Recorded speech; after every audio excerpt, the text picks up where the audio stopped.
অপবিত্র অবস্থায় যদি কুরআন মাজিদ স্পর্শ করে তেলাওয়াত করা না যায়, তাহলে কি তার অর্থ স্পর্শ করা যাবে না? জি, অর্থ স্পর্শ করা যাবে। কুরআন মাজিদ স্পর্শ করে কি করা যাবে না? পড়া যাবে না।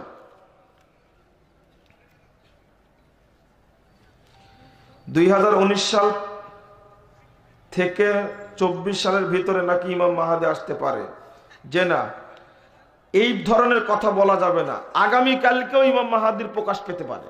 কথাকে বুঝতে পারছেন? 24 সালে যদি আগে হয় তাহলে কি করবেন? এইভাবে হিসাব দেওয়া যাবে না।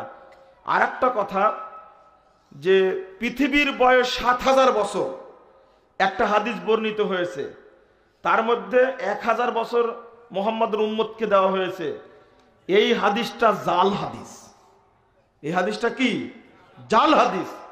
আপনি পাবেন 3611 নম্বর হাদিস সিলসিলা জয়ীফার মধ্যে আলবানী রহিমাহুল্লাহ উল্লেখ করেছেন, এবং এর হিসাব অনুযায়ী যারা হিসাব করেছে আলবানী তাদেরকে ধমক দিয়েছেন, যারা যেটা আছে আল্লাহর এলেমে তারা কিভাবে বছর গুণে হিসাব বের করে।